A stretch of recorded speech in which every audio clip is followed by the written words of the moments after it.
So I didn't realize until recently that the dates for the much later than normal Modern Warfare beta, demo, conflicts with my upcoming trip to Germany, so I will not be able to play it and give a review based on actual gameplay. So you're gonna have to wait until the full release for an actual review from yours truly. In spite of my criticism about some of the game's design decisions, I was, believe it or not, really looking forward to playing it after the reveal because there's a lot of interesting things that I wanted to try out for myself. But anyways, on to the news. Is apparently Battle Royale in Modern Warfare will be a free mode to release in early 2020 as a downloadable separate game, but will be connected to the core game, similar to how Modern Warfare Reimagined was accessible via the Infinite Warfare menu, and that game is held hostage behind a paywall that included the less desirable product. There have been rumors swirling about the mode for a while now, which is officially no comment, and we'll have to wait and see for multiple Infinity Ward developers, but given that the studio is working towards a 50v50 ground war mode, as well as there are, quote, many modes we don't know about, according to a recent interview, and the success that Treyarch has had with Blackout, it's not hard to see that the winner-take-all mode will be a possibility in the upcoming game.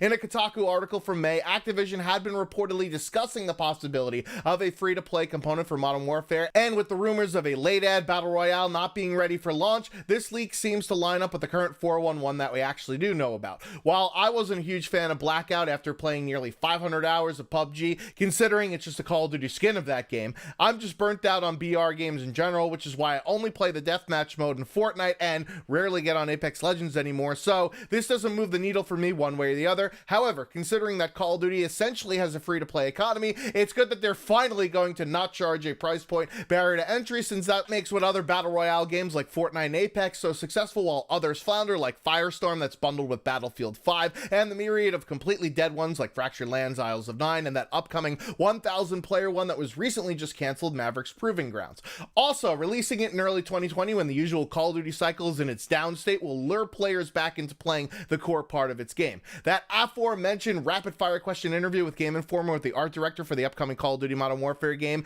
similar to the style that we got last year when Vaughn wrote checks his ass couldn't cash, regarding not limited time walling characters in Blackout, and then when the game is actually out and it did happen, he sidestepped criticism by saying that at the time that statement was true, in spite of it being blatant false advertising, because let's be honest, this Game Informer exclusivity garbage is just another pseudo arm of the marketing department building up hype for the game, so why say anything that may negatively impact sales? Activision has a penchant for adding in microtransactions and making the monetization scheme exponentially worse throughout a game's life cycle, with Black Ops 4 getting the most egregious filbin of microtransactions, well, really macro transactions, considering some of the bundles being offered, with the black market being added in a patch 3 weeks after launch, and the initial revenue stream and reviews have already been done for the game. Meanwhile, these systems negatively impact the gameplay experience, especially when you have game meta-altering items that cannot be directly obtained, so these review scores and game sales may not have been as high if they had actually been in the game on launch. We're seeing the same shit now with another Activision game, Crash Team Racing, which, by the way, is a remaster of a 1999 game,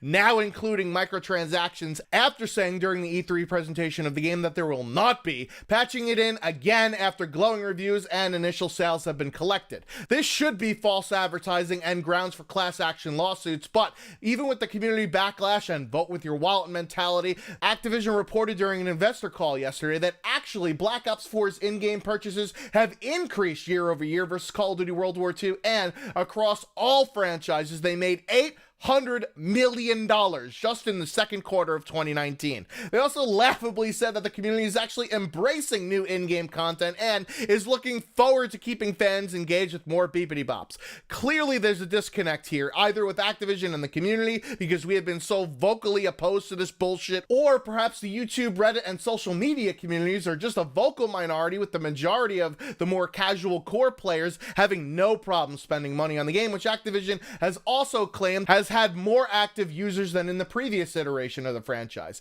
Here's what I think is going on. In Call of Duty World War II, you don't ever need to buy COD points to get weapons and other cosmetic items out of supply drops, because the majority of them were able to be purchased with in-game currency earned from just playing the game, versus Black Ops 4 not having any in-game currency at all and having weapons and tons of other items that are not earnable by just playing the game, since they're not in the contraband stream and you need to get lucky from an RNG crate, as well as supply drops in Call of of Duty World War II gave out 3 items, instead of like in Black Ops 4 Reserves just giving 1 item per case. There's also more avenues of revenue stream with having multiplayer zombies and now Blackout instead of just having multiplayer and co-op. Then on top of that, with having a contraband stream, having that fear of missing out when the event is coming to an end, and being able to see exactly what you're going to be missing while having the ability to purchase those individual tiers, it's much easier to part with your money, since it's a tangible good versus a random object. Not to mention, there's so many more ways to use COD points in Black Ops 4 with cosmetic streams that you could buy, like the infamous 2800 COD point Demo Hammer bundle, to something even like an 800 COD point specialist skin package. Instead of just blaming the casual fanbase for actually buying the shit and absolving Activision of blame since the system is clearly working out for them in terms of revenue, remember that these systems are designed to psychologically manipulate vulnerable people prone to shopping or gambling addictions, people that have anxiety with fear of missing out, and OCD completionists into spending money that they otherwise would have not, as well as influencers like YouTubers spending hundreds of dollars to get a weapon that is a business expense for them, but their viewers see it as fun and exciting. Of course, Black Ops 4's monetization system is going to make Activision more money because there's an overwhelming amount of ways that they nickel and dime you, including a contraband stream that was a great idea in another game, but in typical Activision fashion, they removed all of the good elements and just leave in the part where you give them money. Then, even when some consumer-friendly features like contracts and daily tier skips are added in by Treyarch, even more anti-consumer methods are introduced, like having weapons not being in the stream at all, instead being in loot boxes only, and watering down the loot pool by putting in so much new content, which leads me to another thing that was said on the investor call yesterday.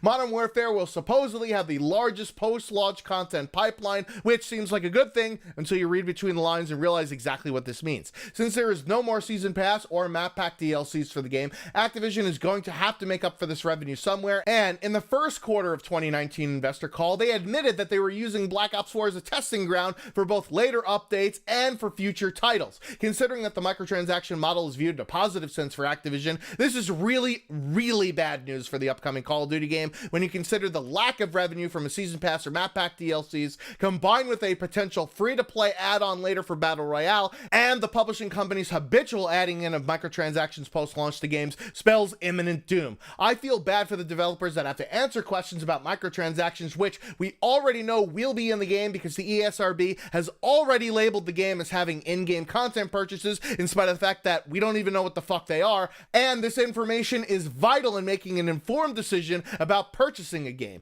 Even if you like playing Black Ops 4, you cannot deny the negative impact that the game's monetization system has on it, and that's the crux of the problem with these games as a service, with post-launch content updates that can completely upend how the game is received, and there are currently zero repercussions for it, since games will almost always sell the most during the first week of launch, and reviews are generally done within the first few weeks, even if copies are not made available early, which means even more positive publicity for the game that does lead to even more increased game sales. As you've seen with Black Ops 4, the monetization system can make or break a game, given with Activision, spelt with a $, has operated on in the past and talked about in their most recent investor calls. I'm terrified that we're going to get some stupid amount of gigapets in the loot pool that have no bearing on the game, preventing people from getting the actual things that they want, like new weapons. Since I don't want to end on a sour note, there's actually some info about Call of Duty 2020, which we already sort of knew, but considering the reception thus far of the reboots on the ground for the Modern Warfare series, Treyarch is apparently going to follow suit after taking over from Sledgehammer Games and Raven Software